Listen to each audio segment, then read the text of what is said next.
Okay, magandang araw. Muli, ito po ang Iparas kay Paras. Ako po si Eli Saludar. Kasama natin si Ka Eric at Secretary Jing. Ka Eric, magandang araw.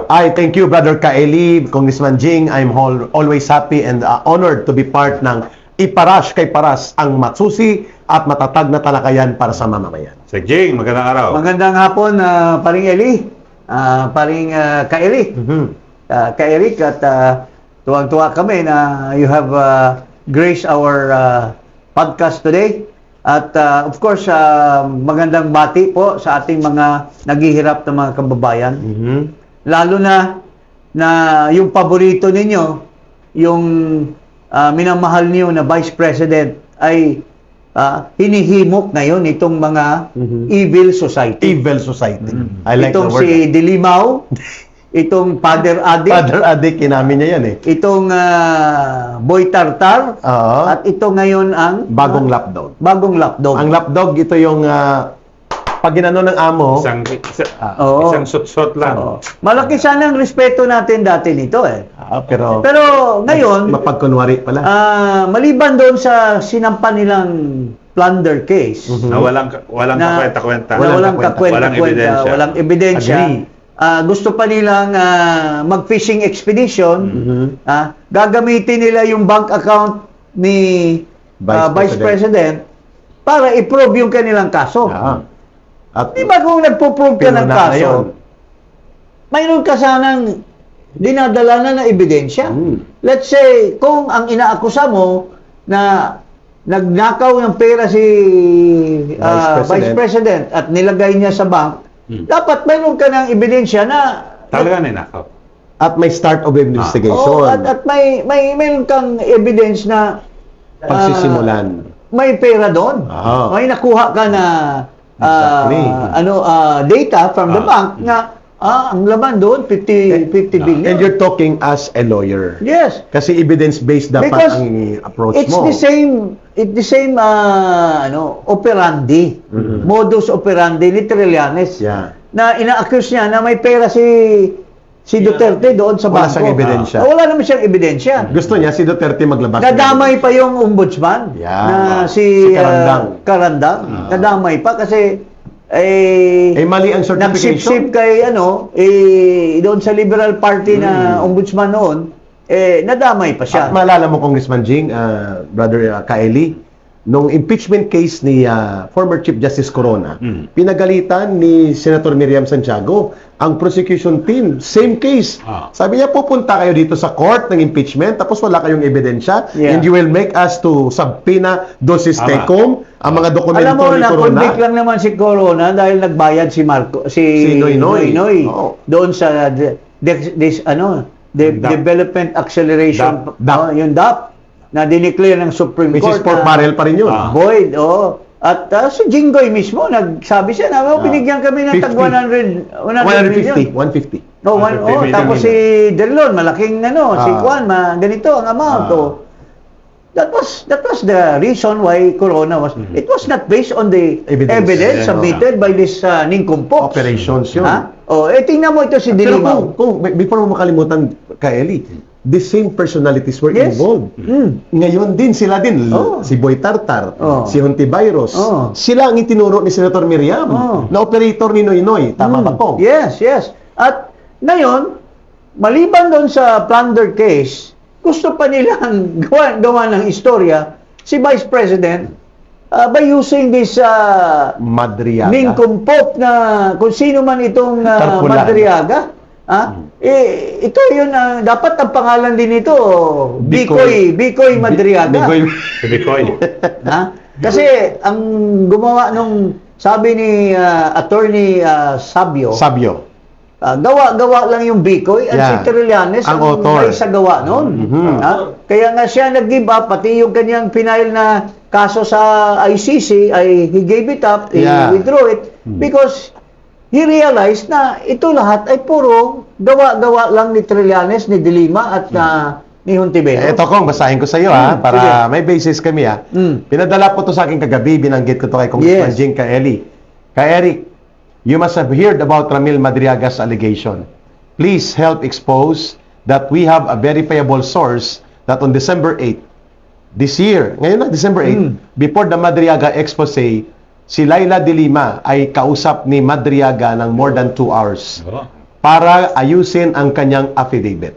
At ito ay verifiable sa jail officers ng Bikutan Camp Bagong Diwa. I am very sure about the information kay Eric. So, si Dilibaw na naman, itong bagong chicks ng isang, ano mo na, na maski The running away priest. sa Bisaya pa, kuyos na, kuyos. Kuyos na, kuyos. Kasi matanda na yan, sa katakatakbo niya, itong pare na ito, sa kakatakbo, kuyos na. Tawag sa kanya kong the running priest, pero ang tawag ng marami sa kanya na mamamayan, the pestering priest. Pestering. kasi Kasi he pesters namimistake. a lot of people. So, ito si Dilima, ito yung gumagawa December 8 kong, ng, verifiable to. ito yung nagsulsol at gumawa ng affidavit ni Madriaga at diniktate niya yung gusto niyang Ayun. narrative. Walang hiya talaga itong babae na ito. Yan, expose ka ngayon sa iparas kay paras. So, anong masasabi niyo pare dito sa babae Kay na ito? Eli, fire! Pero dito yung kay De Lima, talagang lahat ng paraan gagawin para makaganti. Yes, makaganti. Makaganti sa mga Duterte.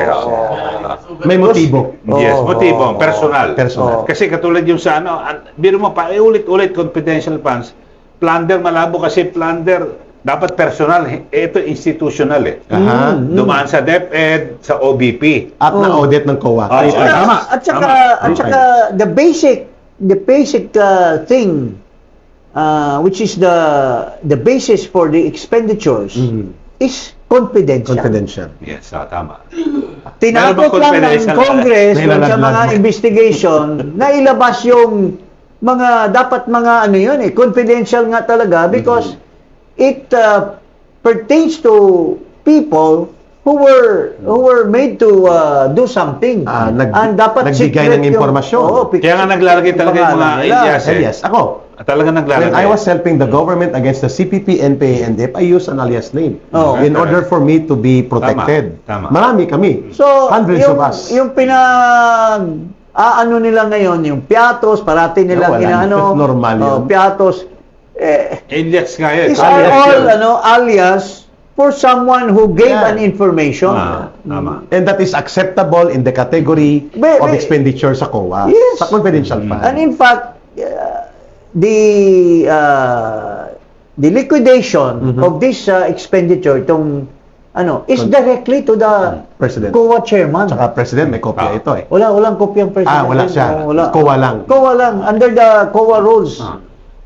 Kaya lagi nilang ipinipilit, pinapalutang yung mga piatos kung ano-ano. Yeah. Kasi alam mo, yung naratibo to, tsaka yung siyempre optics eh. It's more optics, Diba? it's more pinipili daw propaganda mga- to build up para sirain. Wala talaga silang intention that eventually they will be able to indict and Build a convict the vice president. Ito, they are all nilalatag nila ang propaganda. May binanggit ka dyan na maganda eh. Prelude.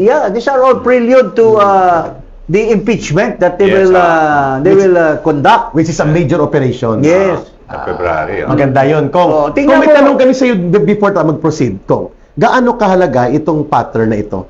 Na ang mga involved doon kay Noynoy Aquino, kay Corona, the same personalities, Ito. yung mga involved ngayon, Pati kay adik Sara, the na same din. pare. Ayun, may adik pa na pare. Siguro apo ito doon sa nakaupo sa Malacanang na adik din. Ito, pakita natin itong mga ginagamit nila. Inaamin niyang adik siya, Kong. May na video walang, yata eh. Kinumpirma walang, yan, Pan. walang Namin credibility yung Oo. mga nagpa-file. Ito. Sige nga. Ano po yung drugs na ginamit mo, Father? Shabu po, o bago pa mag-shabu. Pare ka na noon? Siyempre, hindi pa ho. Hindi ka pa pare? Natural po. So, 15 years. How old ka nag-start gumamit na shabu? Father, ako sagutin niyo. Ako sagutin niya. Mr. Chair, simula po ako ng 16. 16. Opo. 16 plus 15, that's 31. Kailan ka naging pare? 2006. 2006. How old were you? 2006. 31 ho. 31.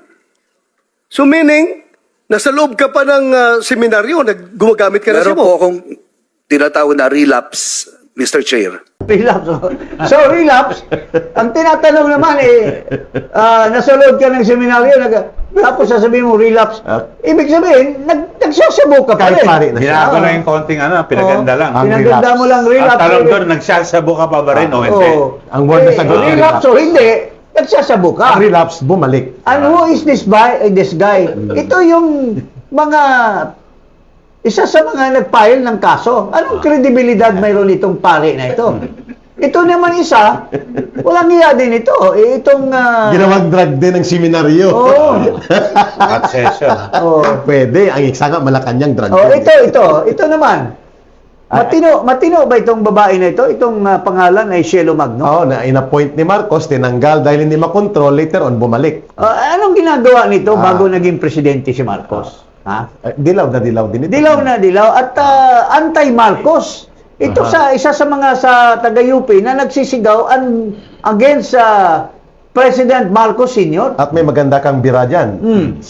Kanina, sinabi mo, nagsama-sama sila at O nga, nagsama-sama mga yung pink, yung dilaw, yung pula, progresibo na komunista, makabayan black, lahat nagsama-sama para at kainin yung kanilang yung kanilang dating isinuka They nila. swallow all their Their hatred Yes, against Marcos Sr. Kasi matagal silang anti-Marcos eh. And even during the campaign, when Lenny was the So yung presidential prinsipyo nila candidate, nawala. Naging negosyo. ito lahat they were espousing the view that Marcos walang kaibahan yan sa tatay. Yes. Pero ang walang hiya, itong Magno, anong pangalan nito? Shelo. Oh, Pero sigaw ng sigaw against Marcos, tapos biglang tumanggap ng pwesto.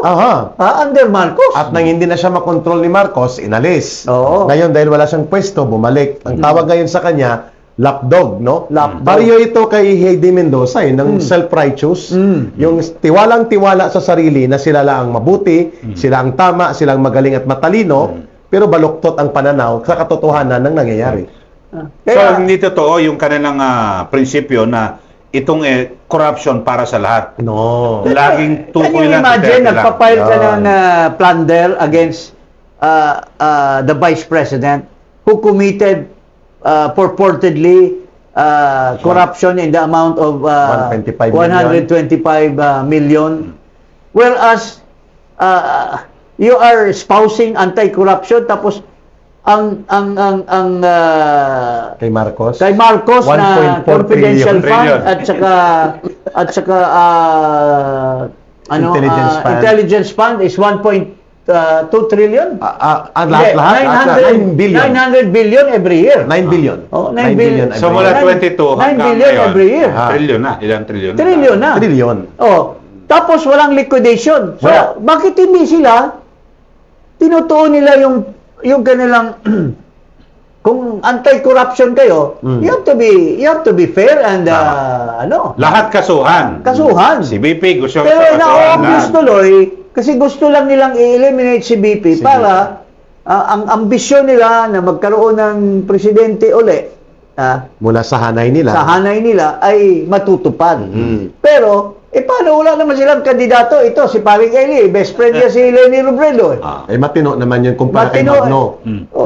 Matino yun si Lenny Robredo. Yun dapat ang talagang maayos na kandidato for their side. Pero kung yung na magbabayad ng mga testigo para ipapatestify, yun ang maging kandidato, tapos nagsisinungaling, wala daw siyang insertion, tapos na tuklasan nila Tunying at ni Jerry Baha na 3.1 billion pa lang yung insertion. At ang flood control, Flood 750. control, 750 million.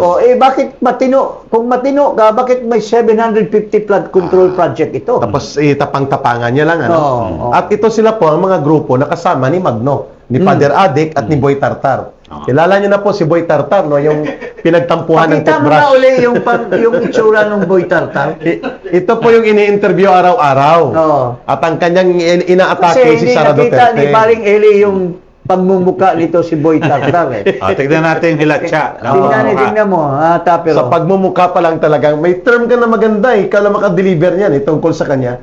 A face that only That even the face that even a mother could not love. Oh. At Ito- saka ang lakas ng loob na magpa-interview at magpapakita ng Political May analyst. gilas analyst daw eh. Propagandist ka lang naman eh, Boy Tartar eh. At ito ay paid ha, may bayad po ito. Ay, ang laking PR 1 billion money a month, na a year. PR money na Ang PR ginagastos dito. Kasi kung walang PR money yan, baka baka hindi makatuntong yan sa isang stage ng channel. Paulit-ulit ang sinasabi niya, anti-Duterte, dahil siya umiikot. Tingnan mo itong Ayan. Aling Eli. Ayan may tinga pa Tartar talaga yan. Tinga. Ito yung mga magkakasama. Aha. Si Dilimaw. Lapdog, Mhm. si Dilimaw, Si Virus, si Hunti Virus, si Boy Boy Tartar. Addict na pare. Si Pestering Priest. Si Pestering Priest. at saka si yung The Big Joke Trillanes. The Big Joke Trillanes. Kasi everything about him is joke. Trililing. Sa pangalan pa lang, Trililing eh. The Big Joke Oo. Trillanes. So, yan po mga kababayan, kayo ba dyan sa Mindanao? Kayo ba dyan sa Visayas? At saka Sa abroad, nang nanonood sa sa atin mga ngayon. OFWs, nagpapaniwala ba kayo dito sa mga evil Society. society na ito? Ha?